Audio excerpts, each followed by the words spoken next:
Happy Friday, everybody. Welcome back. You're listening to the Entrepreneurial Web. I'm your host, Jeremiah Fox. I'm going to introduce my guests in just a moment. And yes, we're going to get it interesting in here. Hence, Mr. T. I got my companion here with me. I'm just trying to pull up my message of the week.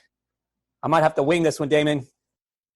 It was, I think I got it. Oh, here we go. All right. So before I introduce my guests this week, topic of the day will definitely be the, adjective to describe this gentleman, Gary Vaynerchuk. What's one word you would use to describe Gary Vaynerchuk? Everything. Everything, Gary Vaynerchuk. So this was from Tea with Gary V earlier in the week, or from his, not Tea with Gary V, the Weekly V from last week. Did you watch it? Of course. I didn't get to see the whole thing, but I ripped this because I just feel like it really encapsulates everything that's going on right now. And he said, this is about doing over dwelling. Right now, 98% of people are going to dwell, and the 2% that do and make and create and go on offense and realize an opportunity will succeed 10x, and that's the way the game is played. You know a little something about that game, don't you? Just a little bit. Just a little bit. Okay, everybody, my guest today, Damon Johnson. He is a real estate and social media guru out of Michigan. You're just outside of Detroit, correct? Yes. Awesome. It's snowing there today, isn't it? It snowed yesterday, like we got like a mini blizzard, and today is super cold. Yeah, we got some funky stuff happening here too. It's not super cold though. Yeah, it's freezing here. So Damon and I met via Twitter. Although I think I'd seen your likeness on some Gary Vaynerchuk posts when I first encountered you on Twitter. I was like, that's the dude from you, like the picture that you have for some of your your social media pages. You had kind of popped up in some of his stuff, and I was like, I've seen that guy before. And then we ended up connecting on Twitter. And since everything is remote now, right? Usually we do the show live in studio in Midtown. That I mentioned to you earlier in the week. We're just a few blocks from where his offices are. We're on 38th between 8th and 9th, and so it's almost always a live guest. And this has changed everything. So right, groundbreaking. I'll be the first. I've done a few, but we're still like getting used to the audio and some of the things. Oh yeah, this is my first. This last week was my first like Zoom thing. So trust me, we are all figuring it out together. So what we're looking at right now, New York is like the hot spot in the States in terms of the outbreak and confirmed cases. In New Jersey, and then Michigan's next, right? You guys are number 3. Sad 3-4. How's that? How are things there? Can you give us a little I think when it first happened, we weren't taking it as serious as we should have. From a real estate standpoint, I stopped going to houses. Even before the governor had announced the stay-at-home measure, I just didn't feel comfortable. Just because they didn't know how the virus was spreading, there was no pill for it. There was no we didn't know incubation periods. We didn't know anything, but it was just at that time making people sick. They really weren't like, oh, you're going to die. So it's like, getting really sick. And they couldn't figure out from a realtor standpoint what we could and couldn't do. So I made the decision. I have a deal going on now, but I just got that deal in before they stopped the deals virtually, but I don't know how that works. So I'm not showing any homes or doing anything like that. So for us here, it's like they keep extending it, and I'm just going to follow the rules and hope it passes over so we can get some spring love. Yeah, right? Who doesn't want that right now? Well, here, it's usually bustling, millions of people out every day. And it's strange to see, I'm in Brooklyn. I'm actually in my restaurant right now in Brooklyn where I'm doing the show from. And it's like a little commercial strip, and there's nobody out there. But you look you look at the scenes from like Times Square and places like that, which are usually packed, and there's nobody. There's just nobody walking around. But it seems like that's paying off. Like the message coming from the governor and the mayor this week is that it's starting to work. But there's absolutely no end in sight. And it's just, I've only left the house twice for food and to run errands per se. Yeah. But I haven't been they're writing tickets here for like $1,000 if you can't, Same here. Yeah. I mean, I'll stay home. I'm out every day. You know, my businesses are open. We've had to adjust and modify. And that's why I think that message that Gary said last week, it really hit me because we had to change everything. So my restaurant was like full service bar and restaurant, you know, it was like a nice place to go. Beautiful interior. Nobody can come inside anymore. Right. Know? And we didn't do delivery. It was just like not part of our program, you know. Okay. We were a neighborhood Also, it was place. totally new for you. Yeah, yes. I mean, we did a little bit, but it wasn't, you know, it wasn't a major part of our business, like 1% of our business, you know, and now it's 100. So that was like overnight, like big gear change. And then speaking of delivery, I had got my wine delivered. Oh, we're going to get there. We're going to get there. And it was so funny because the FedEx guy I live in they have keys to our condo. Well, not keys to the condo, but keys to the common area. Right. And that was the first delivery I've had since this is all going on.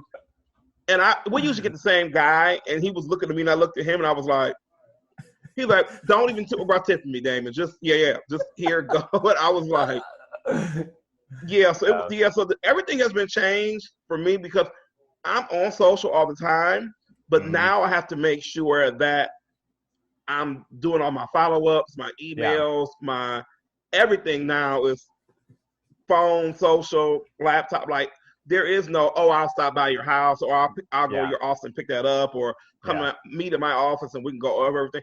And explaining docs is actually harder through texting. It takes forever to explain stuff to people now. Yeah. It's like, oh God, can this hurry up and get over with? Because for some of our stuff, being in person, it makes it so much easier. Mm-hmm. But now it's like line 26B says, and you're like, oh boy. Yeah.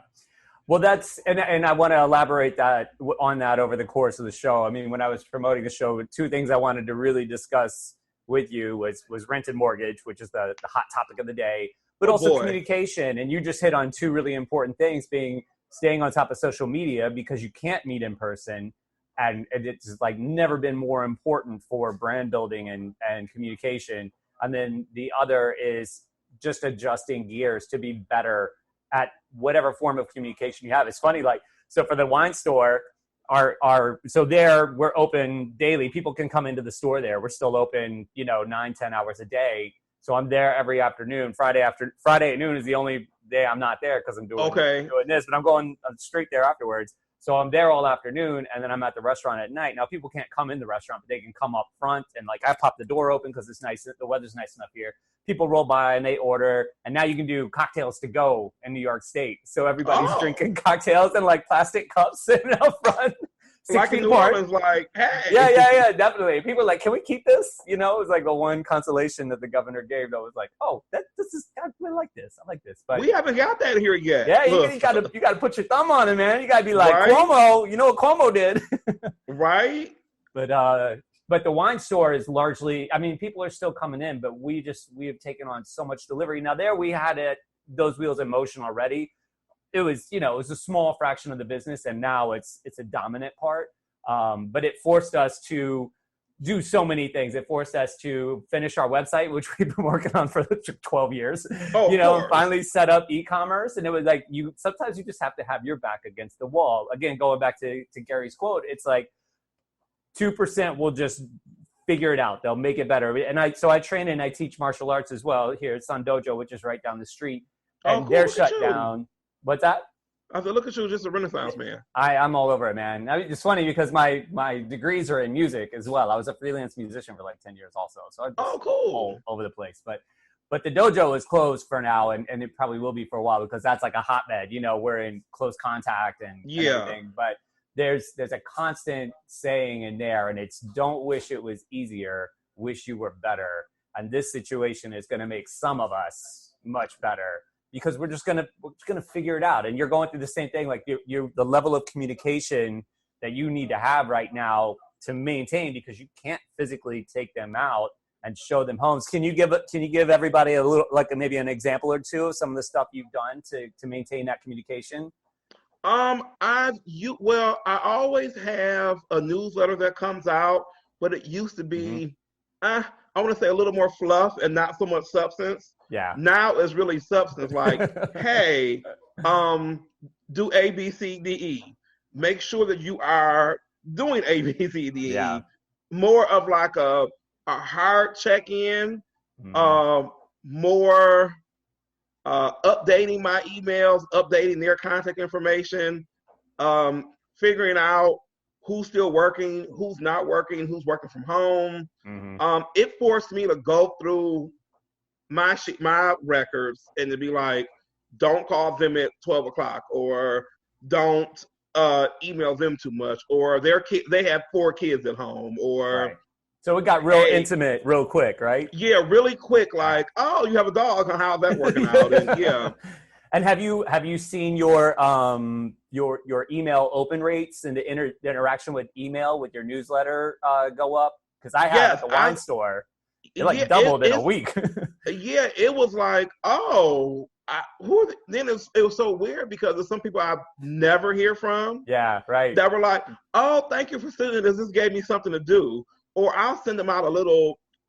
What I've done is I've repurposed a lot of my old videos and sent them through the email as well. Mm-hmm.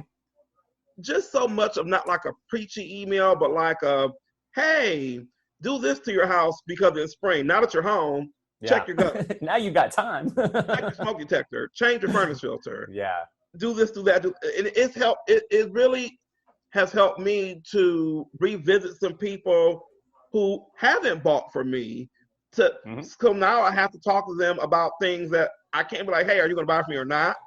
I'm more of like a, hey, are you okay? Because it's going to sound bad. This kind of has worked in my favor for some people who are thinking about staying in their apartments. And now they're like, oh my God, get me out of here.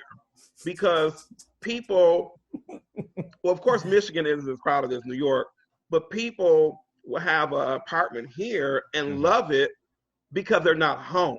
Right. So now that they're home with these noisy neighbors and these kids, they're like, this place is this, like, get me out of here. So it's really worked in my favor. Yeah. Where some people are like, oh, it's okay. Now they're like, no, Damon, when this is over, I need out of here. I'm calling you. Yeah. Yeah, like, get me, like today. That's funny. Cool. We're going to take a short break, Damon. Okay? Just hang tight. We'll be back in a few, everybody. Listen to the Entrepreneurial Web. Boom.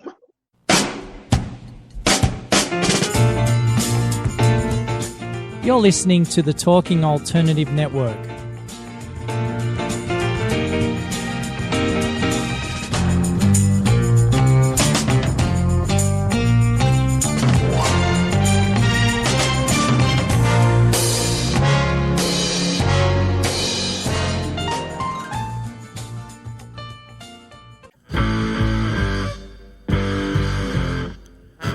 Do you run or are ready to open your own business? Hi, I'm Jeremiah Fox. I've been operating and opening small business for the last 25 years, and I'm the host of the new show, The Entrepreneurial Web. Tune in every Friday at noon Eastern Time for insights and stories on the nuances of running small business right here on Fridays at noon, talkradio.nyc.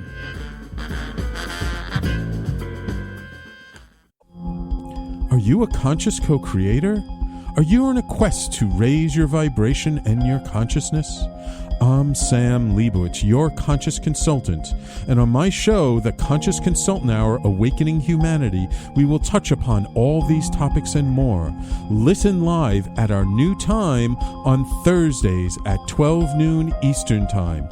That's The Conscious Consultant Hour, Awakening Humanity, Thursdays 12 noon on talkradio.nyc.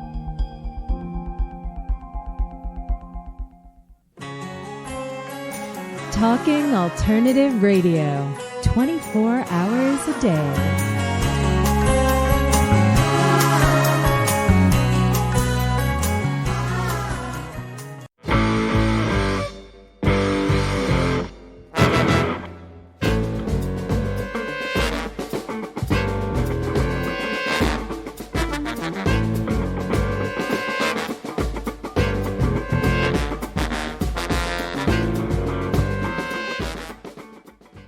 All right, everybody, welcome back. Once again, you're listening to the Entrepreneurial Web. I'm your host, Jeremiah Fox. Here with me today, Michigan real estate and social media guru, Damon Johnson. Damon, you with me? Yes, I am Awesome. here. Okay, so the hot topic, rent and mortgage. What are people supposed to do, man? Because some people I'm crazy. Like I said, all my places are open still. Some are doing okay, some are not, but we're getting by. I managed to pay rent everywhere this month. Awesome. Yeah. But so I don't know what it's like where you're at, but here in New York, they put a 90-day moratorium on evictions for commercial and residential, which just means if you don't pay right now, nobody can sue you or evict you. But in 90 days, and it's not even 90 days now, it's probably more like 50, they can come after you, and it's a hot mess. And like immediately, 50,000 people were unemployed, and the number is growing and growing and growing. And here, I think it's something staggering, like 75% of New Yorkers rent. It's high.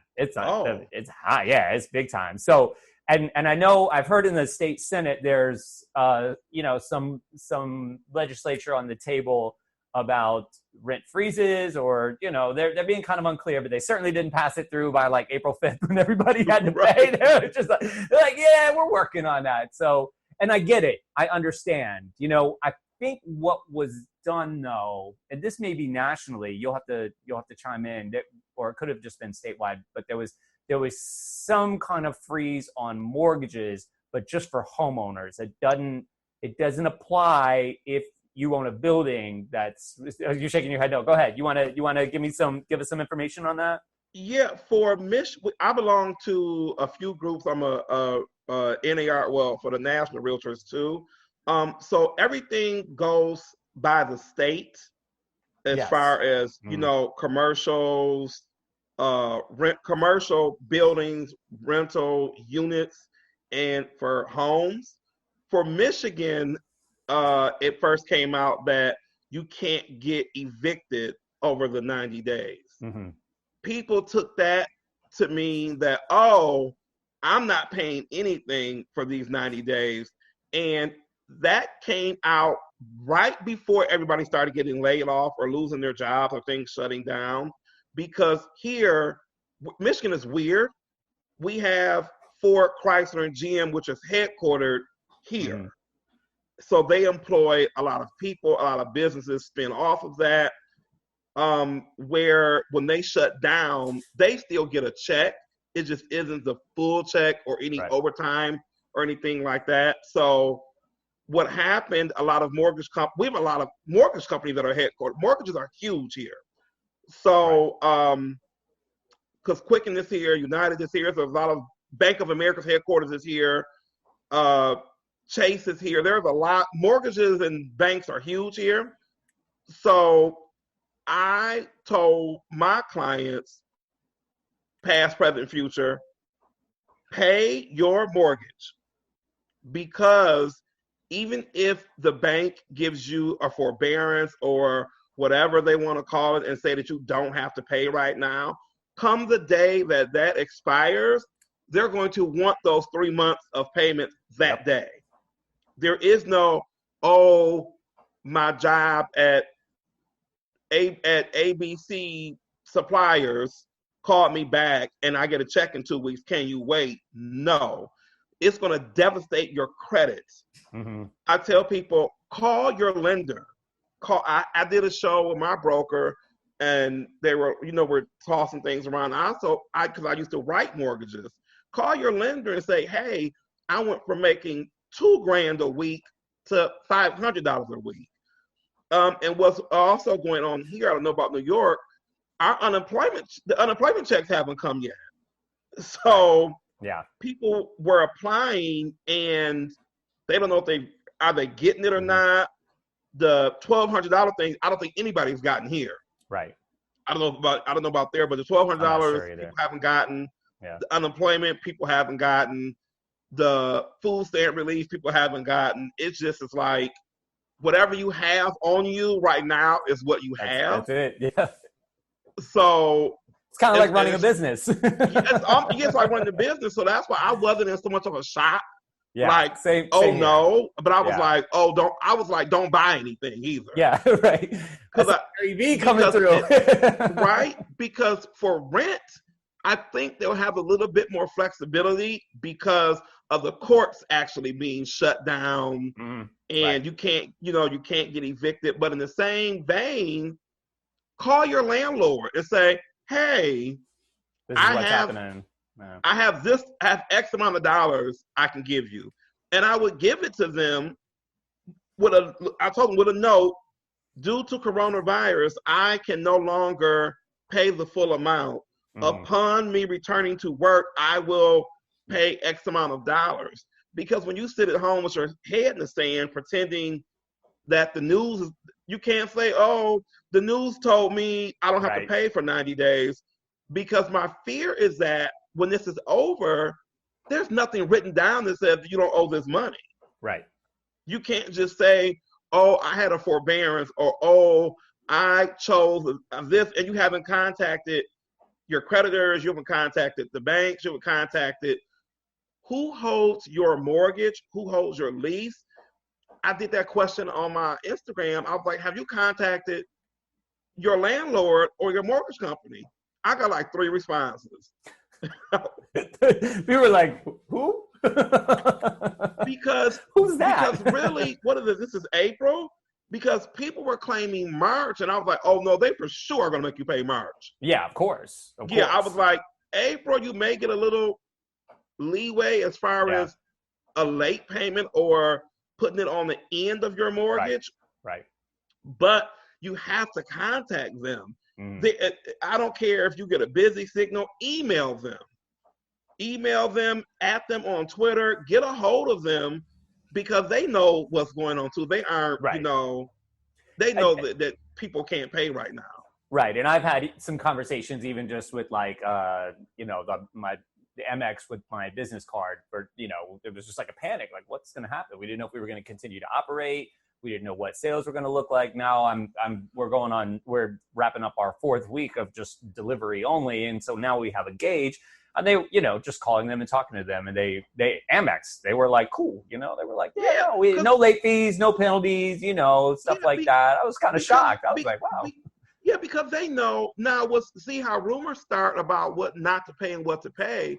We have our electricity is called DTE, and our gas, well, heat your water or whatever, is consumers. And there was this big rumor that, they're not going to cut anybody off for the 90 days. I'm a person. Where'd that start? A New Yorker started that rumor.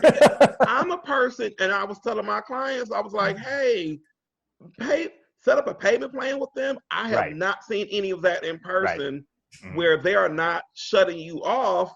Or if the rumor comes and it's true, they're going to want their money in those 90 days. It's right. And the point is nobody's getting off the hook from this cash. If you have a mortgage and you don't have to pay right now, they're going to get you on the back end. Somehow it's going to creep up, and you need to plan for that. And the same with rent.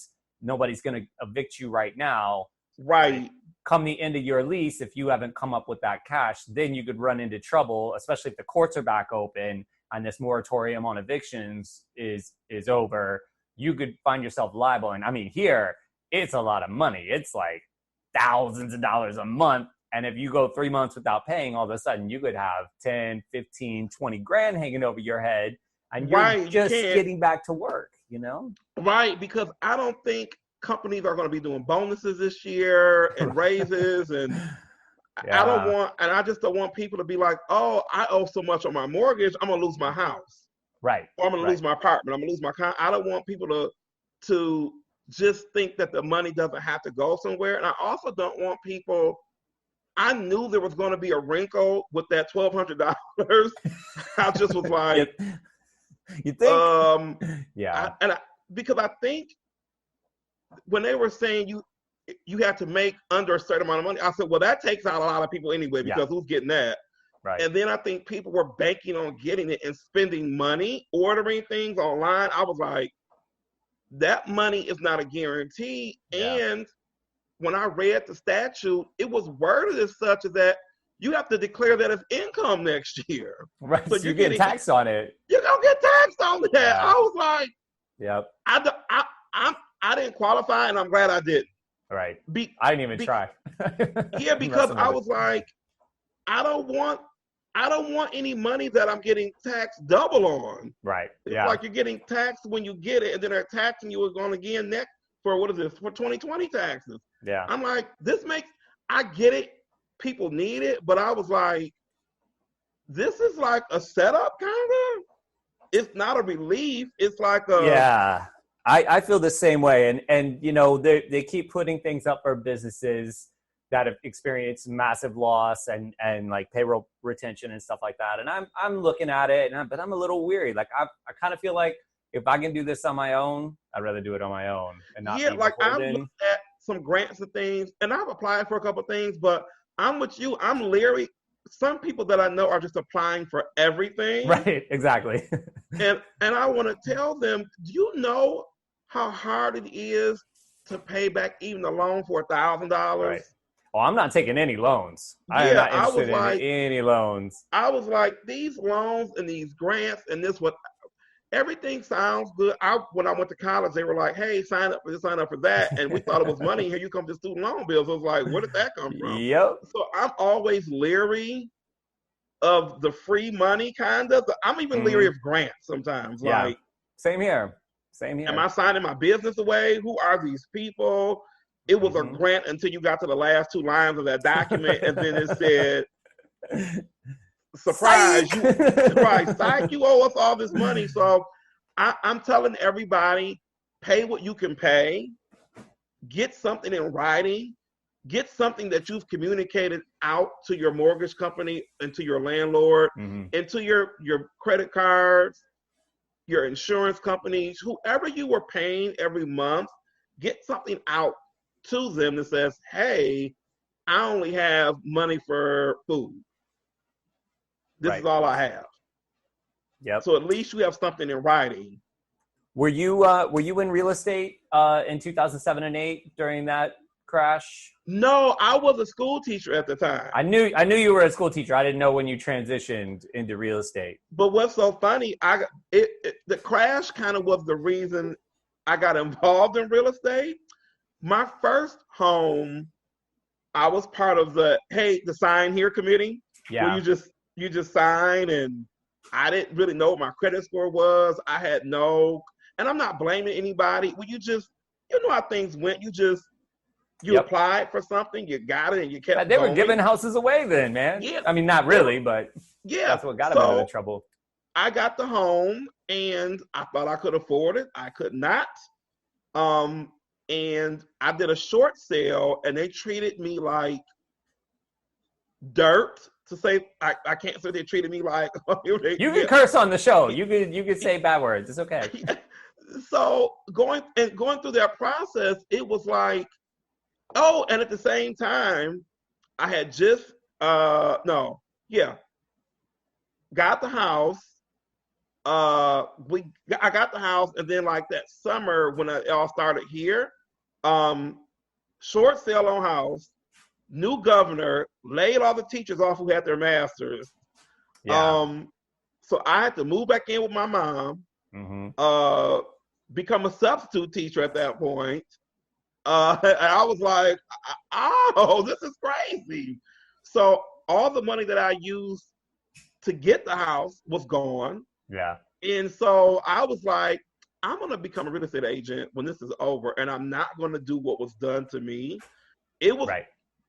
For me, that crash is way worse than this one. So far, this is new. We're still in the honeymoon phase right now. But you know what? I think I'm better. I know better now. Right. I shouldn't say I had all my eggs in one basket. I was like, I have this master's. I have my teacher certificate. I can do anything. They wouldn't hire me because they had to pay. They said they couldn't afford me. Yeah. And I was like, no, I'll take a pay cut. And they were like, no, by law, we have to, pay you by your degree. Yeah. And so I didn't know what to do because I was raised that you go to college, you go work for somebody, and then you just work there until you retire and die. Right. Yeah. So I wasn't, raised to have my own business. I tell people, this is all still new for me. Having a business and getting clients and doing this type of, even this stuff, this is all new for me. because I wasn't raised like that. I mean, they raised me the best they could. I mean, they raised me how they were raised. Yeah. You go to college, you be a good boy, you go work for someone, and you work as hard. You work as hard as you can there to get promoted, and that's that. Whereas now I know that none of this is guaranteed. Right. You have better know how to do 5 or 6 different things. You have better know how to sell, be part of the sales team, do this, do that, be a consultant. So now, that's why I say for me, I know I can survive anything now because I know I have to do a lot of stuff. If I want to host the show, here we go. If you want to get picked up by a network, I just didn't know that there was so much possibility out there. I thought you just worked and had fun on the weekend and traveled and that was that. If you would have told me I would not have been a principal or even almost retired by now from that, I was like, oh no. So yeah, when that bubble burst and this one, to me, they feel similar but different. This one has a more of a, this one is different because you can't go out and work. You can't make, not that you can't, it's different to make the extra money. We're going to take another quick break, all right? We'll pick up with this. This is really great stuff. We'll pick right back up with this when we come back, all right? Listen to the Entrepreneurial Web, everybody. Be back in a few. You're listening to the Talking Alternative Network at www.talkingalternative.com. Now, broadcasting 24 hours a day. Talking Alternative.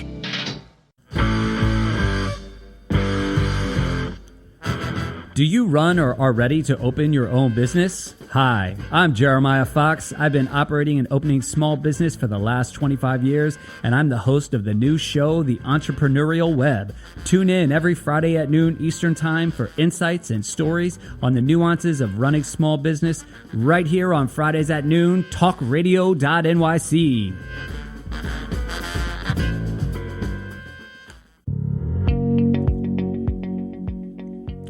Do you love or are you intrigued about New York City and its neighborhoods? I'm Jeff Goodman, host of Rediscovering New York, a weekly show that showcases New York's history and its extraordinary neighborhoods. Every Tuesday live at 7 p.m., we focus on a particular neighborhood and explore its history, its vibe, its feel, and its energy. Tune in live every Tuesday at 7 p.m. on talkradio.nyc. I'm the aptly named host of Tony Martignetti Nonprofit Radio. Big nonprofit ideas for the other 95%. Fundraising, board relations, social media. My guests and I cover everything that small and mid-sized shops struggle with. If you have big dreams and a small budget, you have a home at Tony Martignetti Nonprofit Radio. Fridays 1 to 2 Eastern at talkingalternative.com.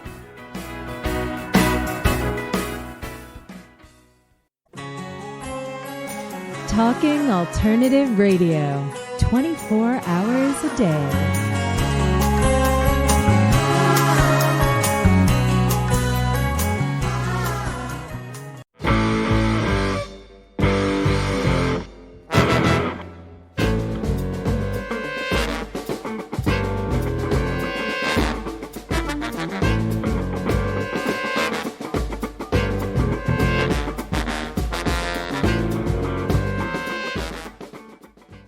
All right, everybody. We're back once again. You're listening to the Entrepreneurial Web. I'm your host, Jeremiah Fox, here with my guest, Damon Johnson. Once again, he is a Michigan real estate and social media guru. We were just talking about not buying shit, right? Yeah, don't buy shit. But that, you said it already, people like yourself and myself who are now running businesses and under just constant pressure when you don't work for somebody else, like you were saying, that veil got lifted a long time ago, right? Quick. Same for me. And she just run a restaurant. You're just always on the front lines, man. It's just like, you're always just one banana peel away from just complete downfall. And this is like banana peels falling from the sky. Just, right. But I was like, where are the people? It was just kind of like another day, but the adversity is what often makes us, we talk about that a lot in martial arts. people like Tony Robbins and Simon Sinek, and of course Gary Vaynerchuk talk about that quite often. And you reiterated a number of those themes, like don't spend money unnecessarily just because you think you're getting money. Like nothing is for free. There are strings attached, and you learned the hard way, after 2008 and what kind of followed. And I think something very similar is coming art to theaters soon, in terms of the economy. Like I mentioned in the last segment, I think this is still kind of the honeymoon phase for the economic impact. It hit service really hard. And you said it yourself too, with Pontiac and all those companies that are there, that the businesses surrounding them, the support businesses for them, a lot of the B2B, they're going to start to suffer. Right now, it's the companies themselves, the ones that are shut down. But there's these other companies like chugging along, and I see it on LinkedIn, and I hear it in the Times, and everybody's like, "Oh no, it's okay." And I'm like, "Yeah, your time is coming, because this noose is going to get tighter and tighter. It's slowly moving. The longer those businesses are shut down, that it's just because they're talking about, everybody's ready to go back to work, and I'm like, I don't want to show a house and then die the next week because I went back too early. No, everybody's it's not going to go back to the normal. I mean, restaurants survive by being full. I have a feeling for a long time people are going to walk up and see a half full restaurant and be like, you know what, we'll come back another night. You know what I'm saying? And just turn around and leave. It's going to be a much different thing. We all are going to have to make major adjustments. I also think a lot of these companies are going to realize how efficient some work from home. I don't think everybody's going to completely just be like remote. Okay, the world's remote now. But I think a lot of office spaces, especially in Midtown, where those office prices, man, the rents there are so high. A lot of those guys are going to be like, you know what? We probably don't need it 5 days a week, and start to co-op office space where they work remote half the week. I work from home a lot, and I see now, like, I don't have to go there unless I'm meeting with a client, or unless I really want. I mean, because my office isn't far from my house, so I get it. But like you're saying, a lot of companies and colleges too. I think this is they shot themselves in the foot, kind of, where they're like, I'm going to charge you all this tuition, but you're going to do it from home. And I think people are looking now like, why am I paying all these big bucks when I can just go to the smaller school online from my house? I think you're right about that. That there's going to be a big shift there as well. A lot of those especially from the people who are going older, who are just going for the class and not for the campus experience. Right. It's like, why am I paying you all this money? I could just go get a degree from anywhere. Yeah. And sit in my living room and chase these kids around the house.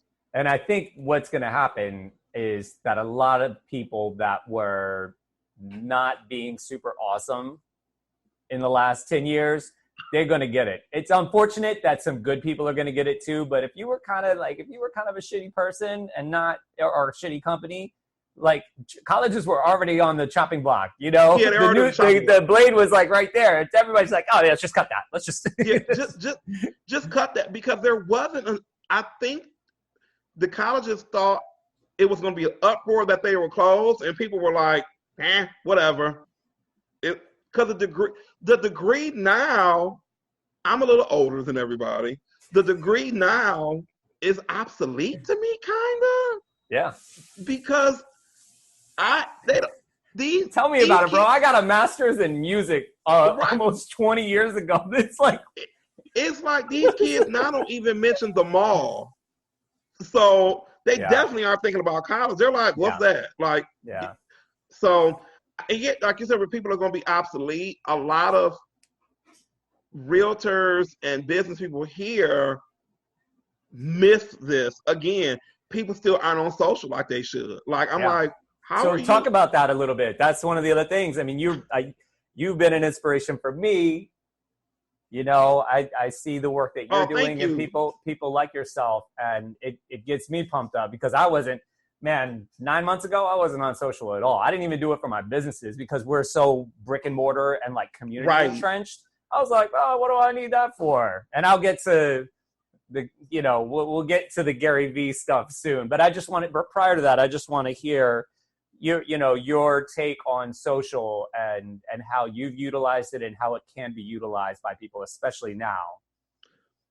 For me, how I used to, I was like you. When I had accounts, I used them just, to talk to people that I haven't talked to in a while, friends, family, whatever. I was not using it for business until I got my real estate license. And even when I first got it, I didn't know how to, do any of this. I was like, oh, you post a house, you do this. I didn't know what it was really.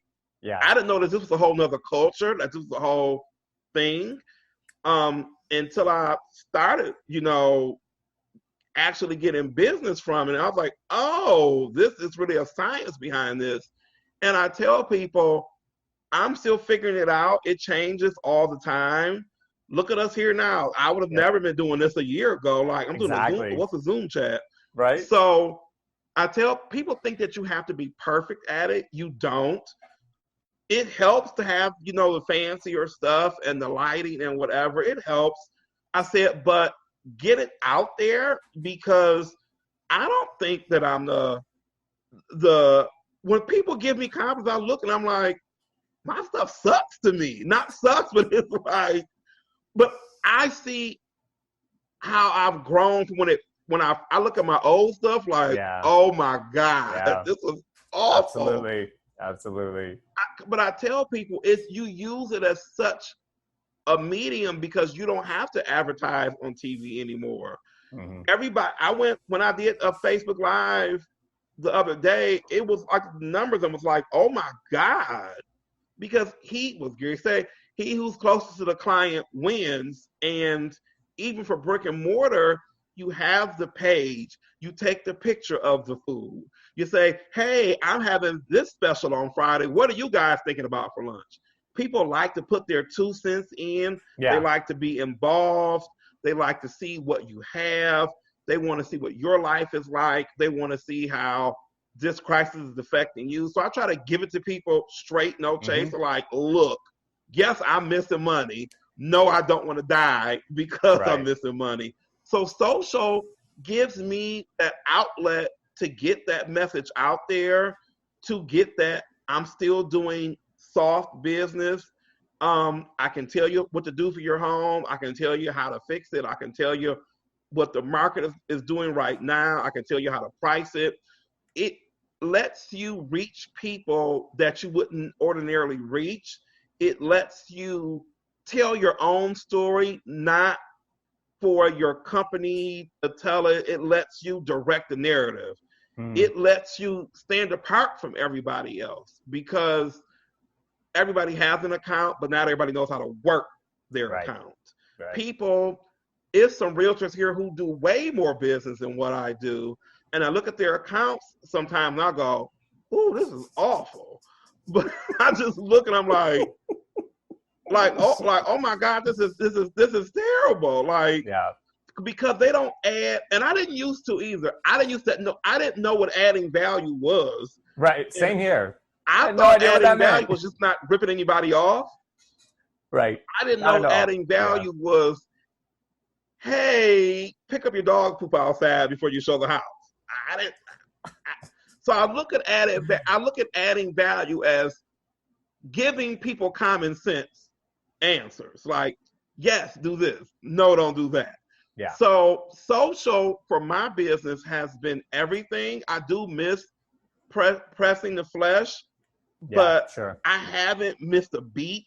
And I think that's why I've been so positive while this is going on, that I really haven't missed a beat as far as my business and my clients, future clients, whatever, staying on top of business, keeping my ear to the ground, just really being on social, because social is like another job.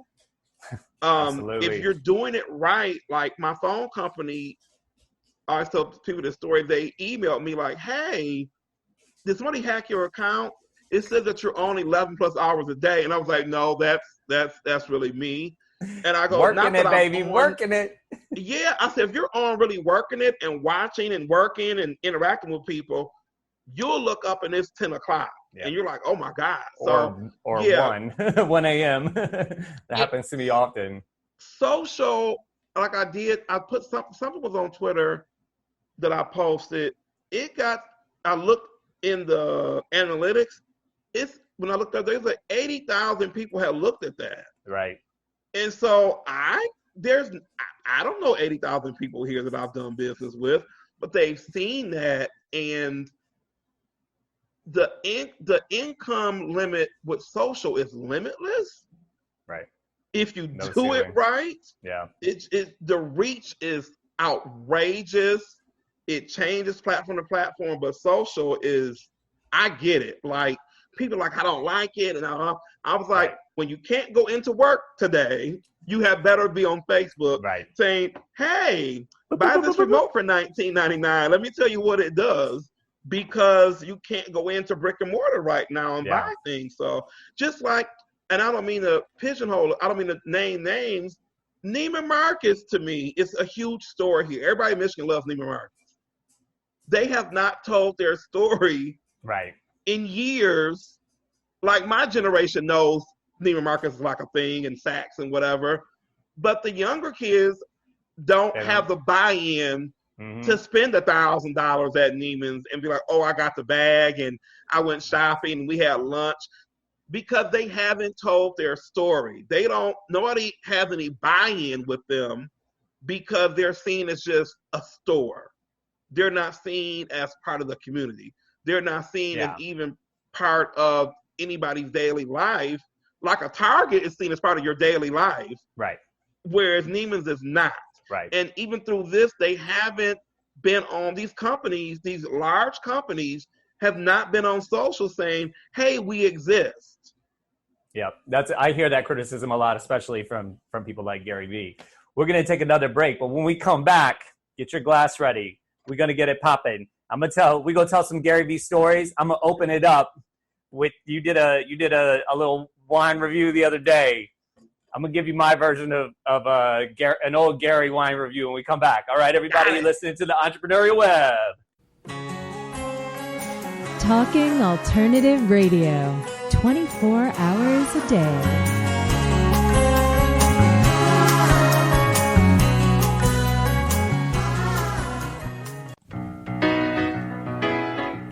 I'm the aptly named host of Tony Martignetti Nonprofit Radio. Big nonprofit ideas for the other 95%.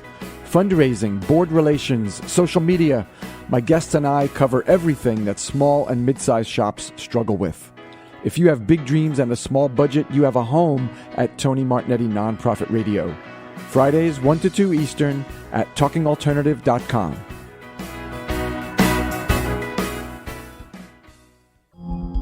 Are you a conscious co-creator?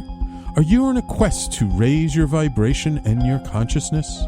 I'm Sam Leibowitz, your conscious consultant, and on my show, The Conscious Consultant Hour, Awakening Humanity, we will touch upon all these topics and more. Listen live at our new time on Thursdays at 12 noon Eastern Time. That's The Conscious Consultant Hour, Awakening Humanity, Thursdays 12 noon on talkradio.nyc.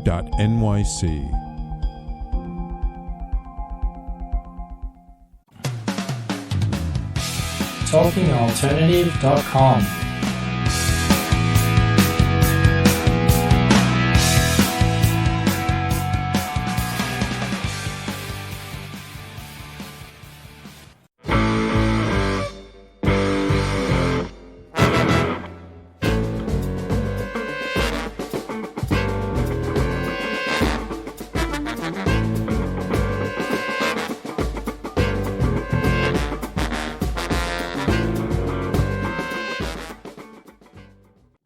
Once again, you're listening to the Entrepreneurial Web. I'm your host, Jeremiah Fox, here with my guest, Damon Johnson. So, Damon, you were on Tea with Gary Vee the other day, correct? Yes.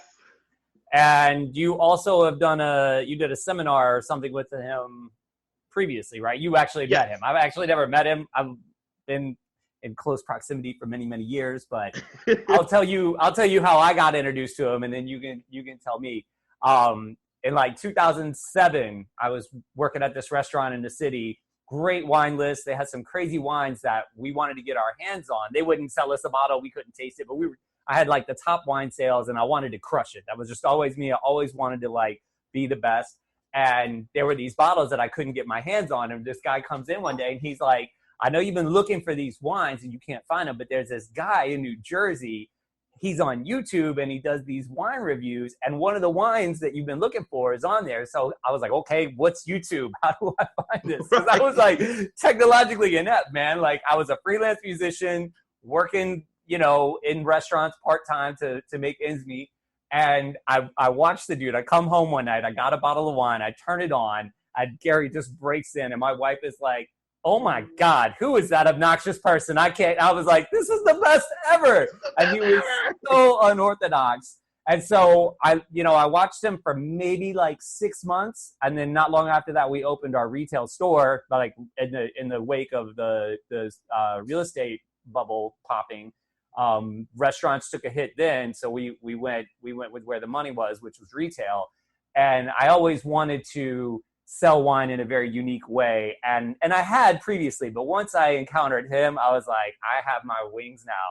And then I got busy that was 2008, and I didn't spend any time on social really. I built it for the businesses, but I didn't really use it. I didn't use it personally.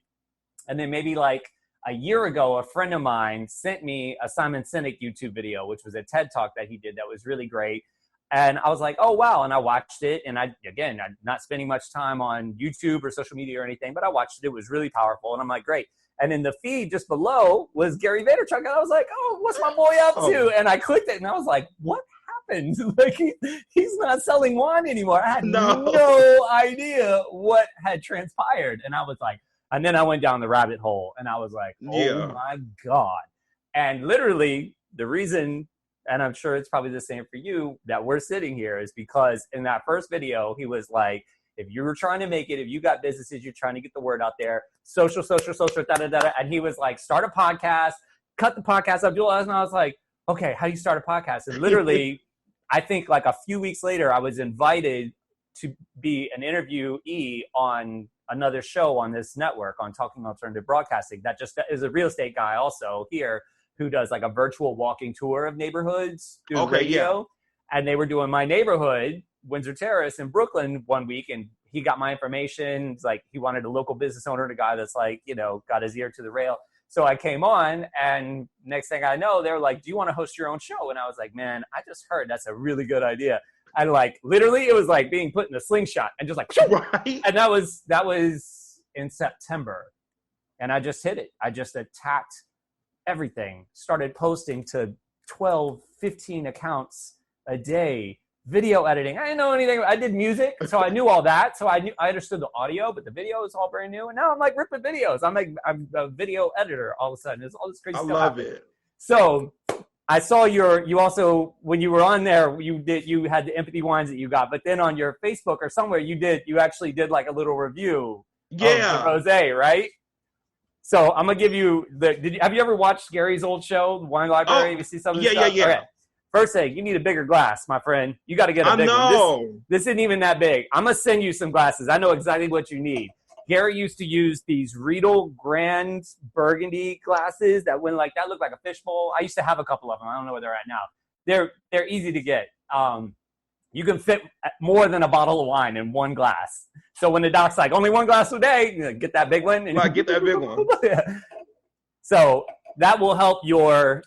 So what I'm doing today, this is Terraza de los Andes Malbec from Argentina. I used to sell this at that restaurant when I worked there. Now, my buddy is the wholesaler for this in New York now. And like 6 months ago, he's like, I got this great Malbec. You got to try it. I was like, man, I know that Malbec. Bring it on. So now we serve this at my restaurant. So he would always, Gary would pour a little in. You got that part down. You got the swirl, but you need a big glass because you got to swirl, man. You got to get that stuff going. You got to get it go. And then the sniffy sniff, you got to get the put your snobs all in it. You got to have your mascot. He had one of those wrestlers. I can't remember who it was. Now this probably is Mr. Ric Flair. No, it wasn't Ric Flair. It was somebody else. Ivan the Destroyer or somebody like that. You'd have to watch. This is Mr. T. Mr. T has been overseeing my wine store since 2009. He sits up above the Italian wines, and he just makes sure everything's okay. So I brought him over here today, but he's been with us for a long time, and Mr. T knows what's up. So you got to get in that sniffy sniff, hardcore. The other thing you need, you got to have a spittoon. Gary always had a spittoon. Yes. You got to, I know, you want to drink it. I understand. Right. You're new. One day you'll get it because you drink all those wines, man. You can't operate. Your social gets all messed up. People are like, were you okay that day? You're like, I just didn't have my spittoon with me. Right. And then, of course, you got to get it in the mouth.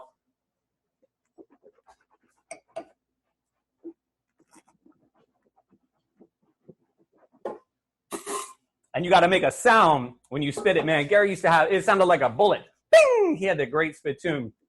And then when he talked about it, man, it was the craziest. He would be like, he's like, okay, yeah, I got it. I know exactly what this wine tastes like. You remember when you were a kid and you had that fresh Bazooka Joe bubblegum in your mouth and you were outside playing and it fell out of your mouth and it hit the dirt and you were like, but it was brand new, and you just pick it back up and you put it back in your mouth and you had the raspberry but like covered with the dirt.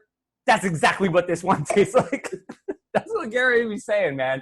And I still use stuff like that at my wine store, and people, that's the connection. That's the personal, like you were just talking about, like the real intimate, what separates you is like just getting creative, getting to be yourself. Yes. Do that through social media as well.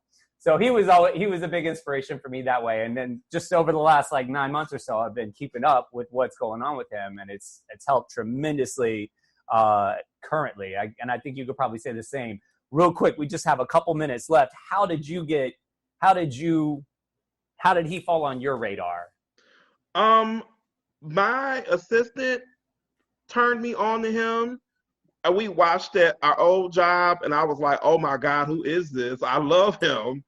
And we just followed and attacked social. How long ago was that? When this was about 5 years ago. Okay. And when did you go to the seminar or the whatever? I went to New Jersey. It's been 2 years. It's been about 2 years now.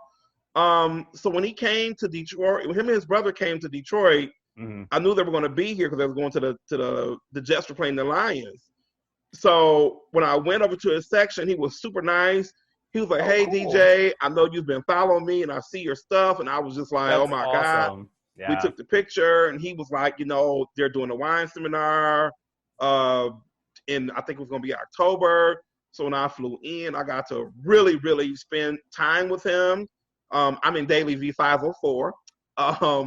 We got invited to the VIP part with him where he really did the tastings with you. About how to do it, what to look for, and all the other stuff. And just have really been the ultimate stalker, but he knows certain people. I know. I watch. I'm just thankful that I fell on his radar. Yeah. Because people are always like, you really know him. And I was like, he'll know your face and he'll remember your name. Yeah. All right, we gotta wrap it up. Raise your glass up, all right? Hey, thank you so much. No, I wish you wealth, I appreciate it. And health, and we'll talk soon, brother. Thank you. For sure. Thank you so much. All right, everybody. You listen to the Entrepreneurial Web. Have a great weekend. Peace.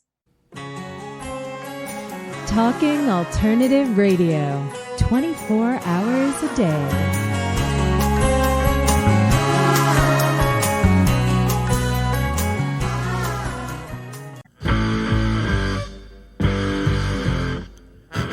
Do you run or are ready to open your own business? Hi, I'm Jeremiah Fox. I've been operating and opening small business for the last 25 years, and I'm the host of the new show, The Entrepreneurial Web. Tune in every Friday at noon Eastern Time for insights and stories on the nuances of running small business right here on Fridays at noon, talkradio.nyc.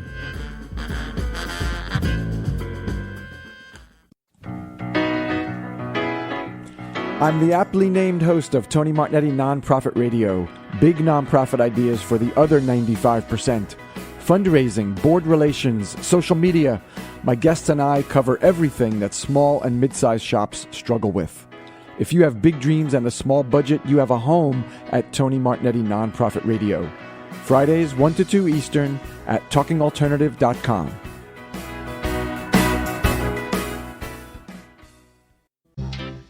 Hey, all you crazy listeners. Looking to boost your business? Why not advertise on Talking Alternative with very reasonable rates? Interested? Simply email at info@talkingalternative.com. Are you a conscious co-creator? Are you on a quest to raise your vibration and your consciousness? I'm Sam Leibowitz, your conscious consultant, and on my show, The Conscious Consultant Hour, Awakening Humanity, we will touch upon all these topics and more. Listen live at our new time on Thursdays at 12 noon Eastern Time. That's The Conscious Consultant Hour, Awakening Humanity, Thursdays 12 noon on talkradio.nyc.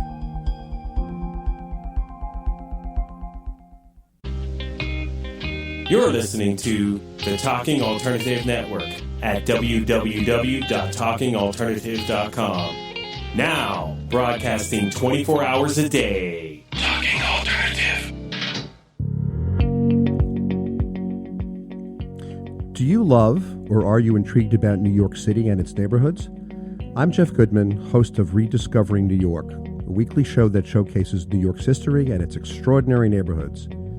Every Tuesday live at 7 p.m., we focus on a particular neighborhood and explore its history, its vibe, its feel, and its energy.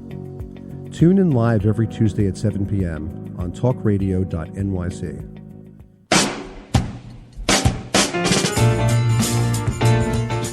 You're listening to the Talking Alternative Network.